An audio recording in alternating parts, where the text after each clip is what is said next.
So welcome once again here for this special for all film composers and people interested in learning more about sample libraries, plugin and virtual instruments. We're starting off here with a quick update on MIDI 2.0 that was presented here at the Believe in Music event. MIDI 2.0 has further proceeded and developed. You can see a chart now with clearly information on will MIDI 1.0 actually work with the new standard, and yes, the answer is yes, it will. It will actually support that, so no worries that you have old gear or things. You don't need to change anything here. This still will exist and be implemented in that. But what's much more important is, and the benefits that actually come out of MIDI 2.0 are the further information that you can exchange. It's pretty much seen as like a big data exchange, big information pool that can be now actually negotiated, exchanged, and configured. And you can see that here, these are the three areas that they focus on: the profile configuration, the property exchange, and the protocol negotiation. Now, practically meaning that is a great feature if you want to, for example, save your presets, your profiles, all the parameters and things that you have configured, and transfer or save or backup that information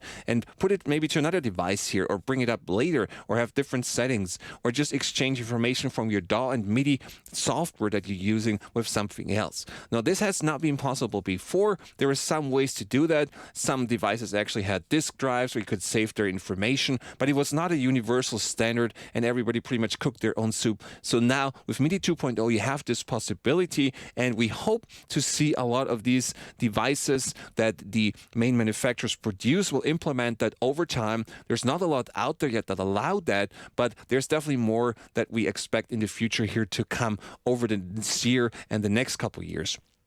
Great content here in the Believe in Music page that you should definitely check out. Once again, this is free to access, and you can watch all these videos that give you detailed information here about the profile configuration and property exchange and what are all the possibilities here that you have. You also have great information on actually developers that were working on the project, giving you actually this idea of the two-way MIDI conversation, the data exchange that I mentioned here, which gives you a lot of possibilities. You have a lot of Q&A and questions here also on the page that you can actually read through, or people asking, which is really great if you want to actually ask something and address something, or you want to see what other people say and maybe you find your answer right in there.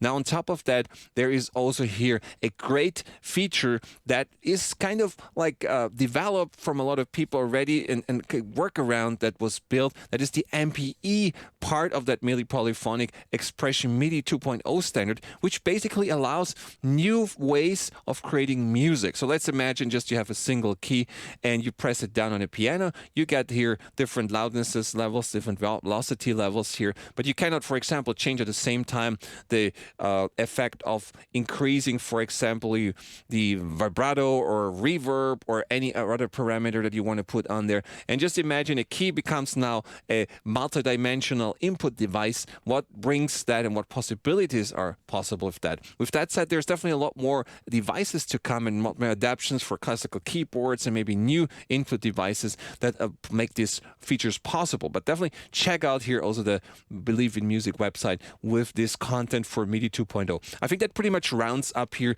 the MIDI 2.0 update that we got so far.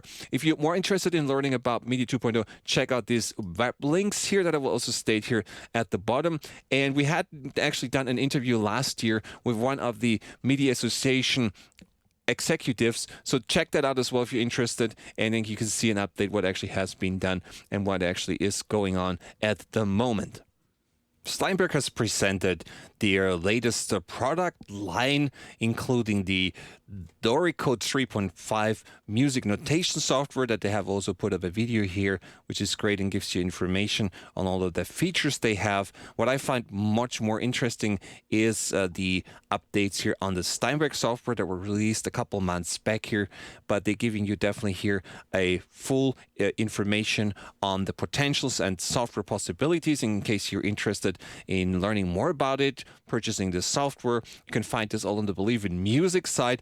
They have also done a special that was actually part of this event on YouTube, on their YouTube website in Cubase, where they had a Q&A, a very long one, I think it was almost 4 hours long, where a lot of people asked questions. And that's very exciting to learn a lot more about this software and getting really all questions asked and answered, which is a really great resource as well in combination here with what's on the Believe in Music page and environment. Now, one last thing is also the Nuendo software 11. They have actually matched with the Cubase version 11, and there are a lot more features that the Cubase does not actually use here. So that's definitely also something to worth mentioning. A couple of things here, for example, are the bidirectional communication with the device that's used here for certain game software and things like that, the dialogue recording, the dedicated ADR with 32 marker tracks that you can do only in Nuendo, and then a couple other things like a multi-penner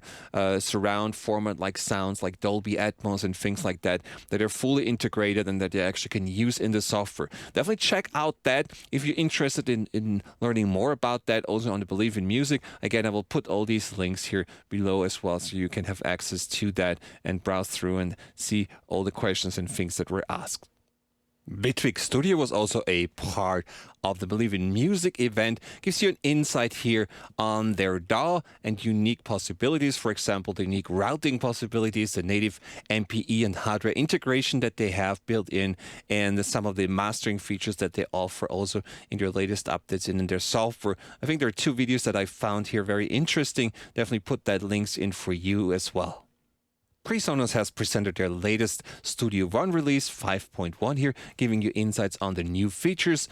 Worth to mention is maybe the redesigned global tracks here, some additional score printing features, track search filters, and much more stability updates here in their latest release. There are also 5 interesting video resources that Believe in Music provides here, learning more about the software, giving best practices and hands-on with that, and a little insight in their ecosystem as well, learning more about Presonus Sphere, and some of the tips here from people using that software.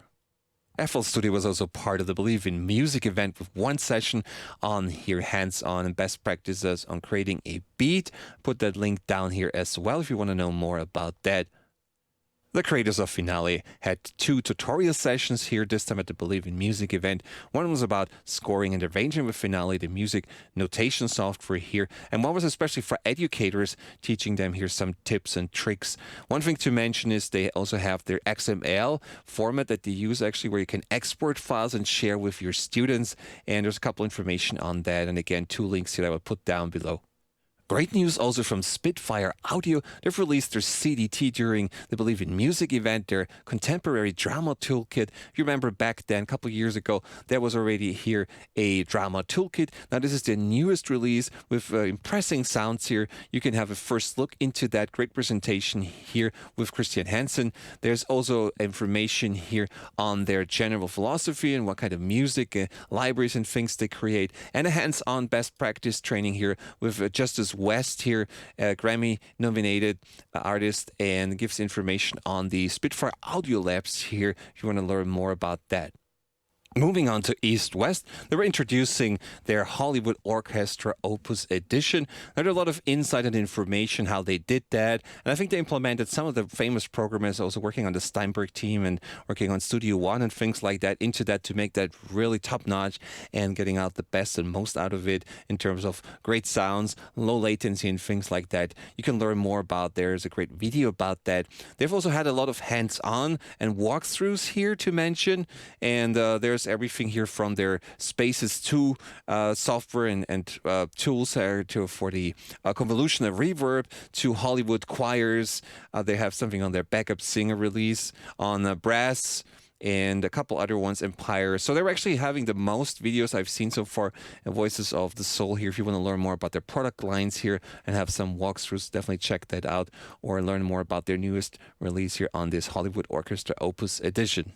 IK Multimedia also was part of the Believe in Music event and presented their Amplitude 5 with a featured artist, Neil Sasa. I hope I pronounced it correctly, giving you information how he uses that and hands-on with that software, guitar amps and all stuff about that. And then they also had a special here for Sample Tank 4 that's been out for a little while, but basically giving you also more insight on that. And that's a USB-based library that you can use with any computer, and it has a lot of great sounds, very versatile, very universal library, and then getting details here on these pages that they have as well. Avid had a lot to show this year as well. It's a big company, of course. And one of the things that is interesting is their new system, actually also including some audio interfaces that will bring up in the audio interface special. But here also a couple of other things that you can see, a couple hands-on here, round tables and discussions, and some of the hands-on and best practices here using also Pro Tools, their flagship product here with Sibelius, the notation software, and giving you actually ways to interact between and what's the best processes about this, creating beats, of course, and making music with that software, introducing also some of the songwriters here and how they use Pro Tools here with that software, and a little insight here if you want to get started with Pro Tools here in the first step session. Let's move on to the plugin section. Now, NewGen Audio had two sessions here during the Believe in Music event. One is hands-on training and a little bit insights here, how to mix your track with the NewGen producer that you can check out. What's more interesting is here their new product, the Sterilizer, the Elements version of that. I haven't found a specific link for that, but that's definitely also something to take a look at, and some of the unique features. They have always software that's very interesting on analyzing things or putting things into virtual space, or kind of like putting from Dolby down here to stereo signals. A lot of cool stuff here. And so there's definitely something to check out on the NewGen product line. Now, one of the other cool things is here from the Sonable team, an Austrian-based company that produced the Smart EQ, the release 2 that recently came out, that also presents here their newest features. It's an artificial intelligence-based tool that allows you actually to balance your mix a lot easier, because it will analyze a lot of the different frequencies and try to find like best balances, and there are different ways to do that, and so they're presenting here their newest features on that one. Now, the Antares team has also given a little content and information on the Autotune Unlimited in combination with the AVOX 4 bundle. A lot of more details on that if you want to do pitch correction and pitch shifting and things like that here. Definitely something to check out as well. Then there is here a Software 360 reality audio that focuses here on putting your sound into different spaces and kind of like create things around that. Definitely worth to check out. There's also an interesting new plugin and software, Beat Connect, that allows you to bring in beats here from remote locations. They show you how to do that and give a demo here as well. If you want to do that, very interesting to check out and worth mentioning. Another thing is that Derek Olds, that I have actually met a couple times during the NAMM over the past years, actually give always here a presentation for the Celemony Melodyne 5 team here, giving you the features and ideas about tuning your vocals with that. So definitely something to check out as well. And then a couple more here, FabFilter, Pro Q3, and the Saturn 2 in combination. Some hands-on here, how to use these two and get the most out of it. This product has been out for a little while, but it's definitely something if you want to know more about and get yourself and master yourself with this, check that out as well. Austrian Audio has surprised last year with a new microphone and headphones lineup.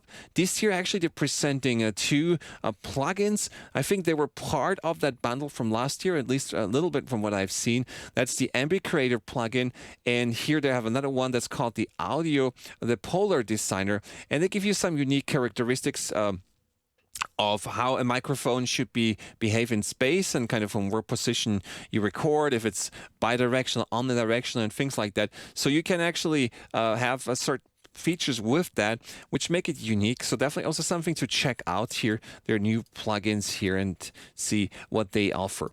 One of the things is Softtube had a little video about their cooperation with the Weiss, the EQ that they created together for many, many years, and that they have put in a lot of work into that. So also a very interesting EQ, very surgical, I would say, and giving you options here as well. So a couple other things here, on the Weiss EQ, and finally the last plugin that I found also in a video session was the Isotope, the RX8, which is of course for restoration, and this is a nice video here done by Carlo Libertini, who gives you an insight on how to use this software, so hands-on training basically with that, and a walkthrough of all the possibilities of that. Since they have an extensive lineup on a lot of products, it's worth mentioning to see what is this and if this is for you here as a plugin and if you want to go into that field. Definitely worth to check out. These are all found also on the Believe in Music and uploaded, so you can actually click them, and once you're registered, you have all access to these plugins and video content. So last, I want to bring up a couple of highlights that I found most interesting, especially for all you out there that are into composing. First is a USB microphone with a software that allows you to input voice to MIDI data. Basically, your voice is used to trigger MIDI notes, and with that, you can play around with that. Gives you different features in the software, and you can use MIDI data, of course, always to trigger other instruments and things like that. Something really cool to check out. It might be interesting for you. The second thing is I want to mention that Sensal Morph has brought out their piano overlay. If you're not familiar with their product line, they basically provide touch-sensitive pads here that can be used as something to trigger, and you can put different overlays on, such as a piano keyboard, a computer keyboard, something like a controller, MIDI controller, or pads, drum pads, and things like that. So that's also something really cool. It does not support all of the DAWs out there, but here on the website you can find a list if you want to try that out and check it out later. Here is the information. Now, the Korg line, Korg Gadget 2, is also very interesting. This is like synths and effects to actually use here with your Apple phones or with your Mac here as a plugin. What's also interesting that Korg actually had this virtual environment you can use with an Oculus Rift, where you can really play around with their synths and things like that and trigger them. Very impressive. I believe it's still under development and there's still more to come in order to use this as a recording tool, but it's definitely something to worth take a look at and just keep observing how this will go and proceed in the future. One of the other things that's out for a little while is the Witty Master by CME, which is actually a wireless DIN-based MIDI tool that you can send MIDI data without using a cable, which is really cool if you have an old synth, for example, and you don't want to use a cable or want to get rid of cables. That is definitely a solution to check out. I have no idea on the latency and things. We might have that for review later on, but definitely something that is unique and worth mentioning here. The Artesia Pro, which is also actually part of that CME kind of thing. I'm not sure if they merged or sold their lineup, but that's just a keyboard that is a great way of inputting actually data for all musicians and composers, because it allows you to change each of these keys in very specific ways that no other keyboard that I've seen can do that. The milliseconds in between, the retriggering time here, the sensitivity, the response time, and a lot of other values that you can normally not actually change in a keyboard. You can do that all with that. And on top of that, this is the wireless lineup. The one I have actually in use also is the wired one. Not sure about latency here and stuff like that, but it's definitely a device that you can use also with your iPhone and mobile devices and stuff like that. Worth mentioning and things to check out. And we might have that wireless for review as well as in our studio one of the other times. And last, I want to bring up here for everyone that's into film, like we all are here on this platform, is the way of getting your music, whether you're a musician, you have a band, or you sing or something, into the movies. There's a great session online in Believe in Music as well that I definitely recommend you to check out here, how to get your songs into film. Well, I hope you enjoyed this special for all film and media composers and everyone creating music and producing here for this purpose. Again, thank also here and give back to Believe in Music and the NAMM Foundation for these charitable causes. On the website, I put the link here once again. If you like that content, it's all free. Register, go on the page, enjoy the content, and give back here in form of a donation. Thanks for watching this, and we follow up here with a audio interface special. If you're interested in learning more about that, that's one of the other videos that I will add on here. So thanks and stay tuned.